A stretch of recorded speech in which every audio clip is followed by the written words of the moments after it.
Bonjour à toutes, bonjour à tous. Je souhaite revenir encore une fois sur le travail d'Élisabeth de Fontenay qu'elle consacre à la question de l'animalité. Et la question que je souhaite traiter aujourd'hui, c'est celle du rapprochement que l'on peut faire parfois dans certains raisonnements entre l'être humain et l'animal. Et notamment, Élisabeth de Fontenay nous invite à réfléchir au fait qu'un tel rapprochement ne peut pas être fait n'importe comment, mais qu'il doit être fait sous l'angle d'une analogie au mieux et non pas d'une comparaison. Je voudrais pour cela rappeler encore une fois le texte, le début de son texte, de son avant-propos du Silence des bêtes, qui est un livre tout à fait magistral, et dans lequel précisément donc elle utilise cette notion d'analogie. Donc je lis ceci: « Trois soucis m'auront accompagné sur ce chemin, une particulière tendresse pour les animaux, cela va de soi, mais aussi, bien qu'elle puisse sembler paradoxale ou être reçue par certains comme une analogie blessante, la mémoire de la destruction par millions d'hommes, de femmes et d'enfants. » On voit donc que, en quelque sorte, Élisabeth de Fontenay revendique le fait de ce rapprochement entre la condition animale et la condition humaine, et qu'évidemment, ici, elle fait allusion aux conditions qui sont faites aux animaux, par analogie avec ce qu'elle dit à propos des camps d'extermination. Donc elle fait allusion, bien évidemment, aux conditions qui sont faites aux animaux dans les abattoirs industriels, dans les productions industrielles, et qui font que la vie de l'animal, évidemment, n'est pas du tout respectée, n'est pas du tout un souci, d'une certaine façon, pour ces types d'organisations-là. Or, il faut comprendre un point qui est extrêmement important, un point sémantique, si on peut dire, pour savoir exactement de quoi il s'agit lorsque l'on parle d'une analogie. Élisabeth de Fontenay, dans ce passage, dit très exactement que cette analogie peut être blessante, mais il s'agit précisément d'une analogie. Or, la définition même d'une analogie, alors cette fois on va pouvoir la trouver chez une autre chercheuse, chez une sociologue cette fois, qui s'appelle Jocelyne Porcher, et qui a posé le problème également de cette comparaison, ou du moins de ce rapprochement, et précisément pour dire que si l'on pouvait faire des analogies, on ne pouvait pas faire des comparaisons. Et elle nous donne une définition dans cet ouvrage pour nous dire ce que c'est qu'une analogie. Une analogie, c'est un exercice de l'imagination qui vise à rapprocher des objets pensés a priori comme très différents. Alors, cette définition, elle est très importante parce que elle signifie clairement qu'un rapprochement par analogie, c'est un rapprochement qui nous dit en somme, du fait même de cette analogie, qu'une comparaison entre les deux objets qui sont considérés, cette comparaison est impossible. Autrement dit donc, un rapprochement par analogie peut porter sur deux objets que l'on va considérer par eux-mêmes comme parfaitement incomparables. C'est très très important de bien penser ça, parce que du même coup, ça signifie que s'il est si difficile, voire peut-être impossible, de définir ce que Élisabeth de Fontenay appelle un propre de l'homme,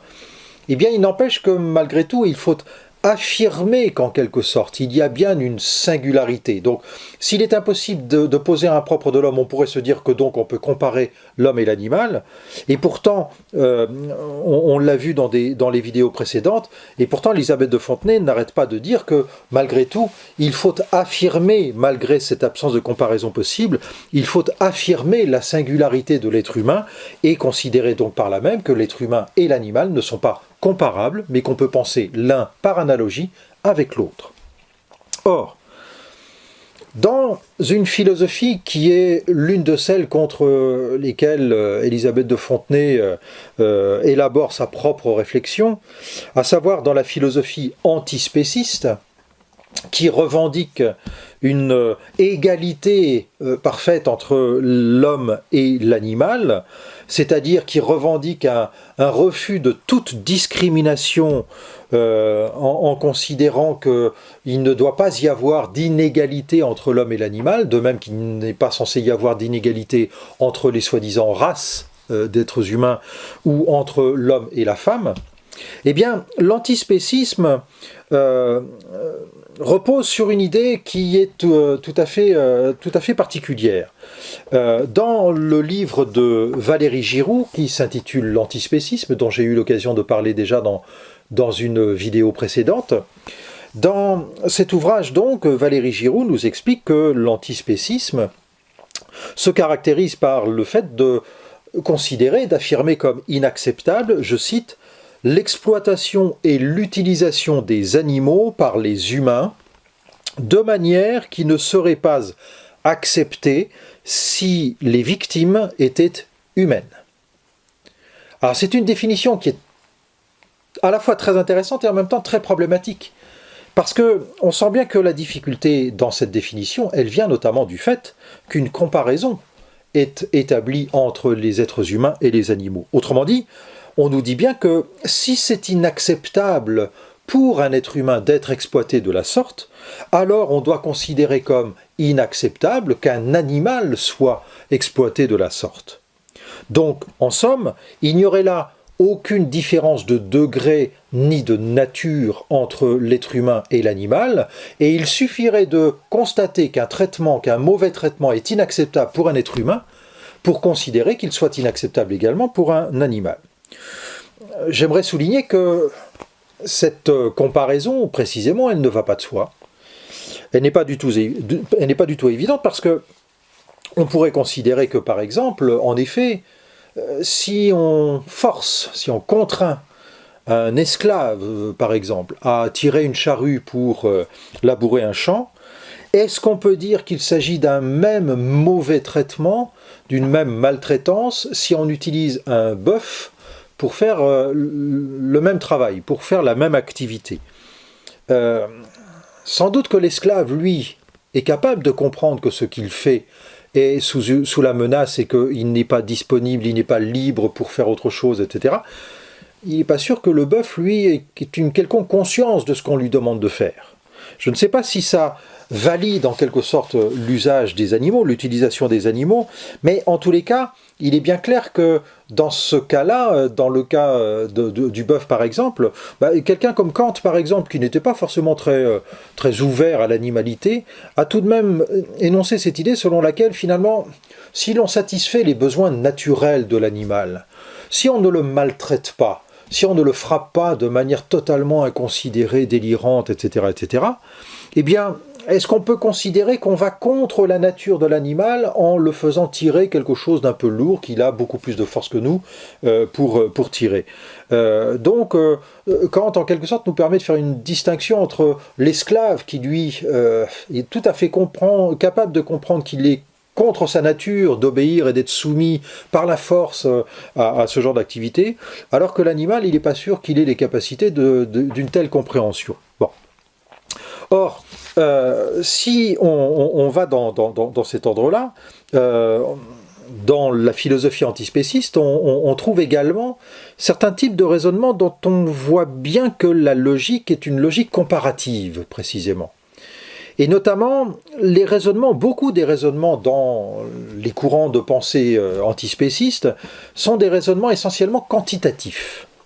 Alors, par exemple, je vais prendre 2 ou 3 exemples très simples. Par exemple, certains, comme Gary Francione, par exemple, considèrent que, eh bien, si par hypothèse, on pourchasse un lion, ou du moins on essaie d'empêcher un lion qui court après un enfant et qui risque de dévorer cet enfant, est-ce qu'il y a une préférence à avoir pour sauver cet enfant? Et est-ce qu'on ne devrait pas faire la même chose si, par exemple, le lion est en train de courir derrière une gazelle ou derrière un zèbre? Eh bien, l'hypothèse est soulevée que finalement, si nous nous sentions le devoir de courir après et d'essayer d'éviter que le lion ne dévore cet enfant, peut-être que nous devrions considérer que nous avons aussi le devoir d'empêcher le lion de se nourrir de cette gazelle, de ce zèbre, etc. Bon. D'où l'hypothèse de transformer éventuellement, si nous en avions le pouvoir, pour éviter toute souffrance de la part de l'animal qui est la proie, d'où l'hypothèse de devoir peut-être intervenir pour faire que le lion devienne herbivore par exemple et n'embête plus les gazelles ou les zèbres. Bon. c'est une approche de la chose. Mais un autre raisonnement qui est de nature quantitative et qui est très intéressant aussi parce que là il explicite réellement le rapprochement entre l'homme et l'animal, c'est Peter Singer qui l'évoque dans un ouvrage intitulé Questions d'éthique pratique et qui explique par exemple que si on fait un rapprochement entre les animaux non humains, comme il les appelle, et d'autre part, certains êtres humains, et en particulier, je cite, les jeunes enfants ou les attardés mentaux. Eh bien, si on fait ce rapprochement, voilà ce qu'on peut en tirer. C'est donc tiré de questions d'éthique pratique. Les chimpanzés, les chiens, les porcs et les membres adultes de beaucoup d'autres espèces dépassent de loin un enfant au cerveau endommagé, du point de vue de la capacité qui pourrait raisonnablement être considérée comme donnant une valeur à la vie. Autrement dit donc, eh bien, on pourrait considérer que finalement, si chez un être humain, ce qui donne la valeur humaine, la valeur de la vie humaine, c'est le fait d'avoir toutes les capacités intellectuelles et d'être dans un rapport sain et équilibré avec les autres, on peut dire qu'un enfant au cerveau endommagé, hein, l'expression est tout de même tout à fait choisie, un enfant handicapé, un jeune homme handicapé, un attardé mental, etc., eh bien, on peut considérer que ces gens-là n'ont pas toute cette capacité-là qui donne toute sa valeur à la vie humaine. D'où la conséquence qui en est tirée par Peter Singer dans le même texte. J'ai inversé l'ordre des phrases, mais c'est bien la conséquence qui en est tirée. Si nous faisons à ce sujet une différence entre les animaux et ces êtres humains, sur quelle base pouvons-nous la fonder, si ce n'est sur un parti pris cynique et moralement indéfendable en faveur des membres de notre propre espèce? Donc, Peter Singer soutient que finalement, et il va même jusqu'à dire, mais pourquoi est-ce que finalement on ne devrait pas s'autoriser à faire des expériences non plus sur les animaux qui peuvent atteindre la même capacité intellectuelle, mais sur des enfants handicapés, par exemple, qui ne peuvent pas accéder à toute notre humanité, si je puis dire. Eh bien, Singer donc considère qu'il est indéfendable, qu'on préfère en somme tuer un animal plutôt qu'un handicapé mental, si on prend en compte la mesure, on est bien dans le quantitatif, de leurs capacités intellectuelles respectives. Et donc, dont l'être humain, en quelque sorte, n'est pas pourvu de toutes ces capacités qui donnent toute la valeur à la vie humaine. Ces capacités, donc, manquent, en quelque sorte, à cet être humain, au cerveau endommagé, handicapé mental, attardé mental, etc. On voit bien, on sent bien que c'est un peu gênant, ce genre de réflexion, ce genre de rapprochement, puisque là, on a bien un rapprochement en termes de comparaison. On compare le chimpanzé, l'animal qui accède à un niveau intellectuel comparable, qui serait soi-disant donc comparable au niveau intellectuel de l'attardé mental. Or, il se trouve que précisément, Elisabeth de Fontenay, dans son travail sur les animaux, assume parfaitement le côté indéfendable de la différence qu'elle fait entre l'homme et l'animal, le côté indéfendable au sens, le côté où finalement la philosophie aboutit à sa limite. Elle le dit bien, hein, encore une fois, dans ce petit texte, dans cette première phrase du silence des bêtes, elle le dit bien à la dernière phrase. Le troisième souci donc, qui l'a motivé, qui l'a accompagné sur ce chemin, dit-elle, est par-dessus tout une réelle impuissance à définir un quelconque propre de l'homme. Or, cette impuissance, elle la reconnaît, elle l'assume, et pourtant, dans le même temps, elle revendique le fait qu'il y ait une différence radicale entre l'homme et l'être humain. Et il se trouve qu'il y a deux précisions à apporter à propos d'Elisabeth de Fontenay. Deux précisions qui concernent sa biographie et sur lesquelles elle joue d'ailleurs elle-même, c'est-à-dire qu'elle les assume et elle les explique, elle les expose très régulièrement, à savoir que suivant la première précision, il faut savoir qu'Elisabeth de Fontenay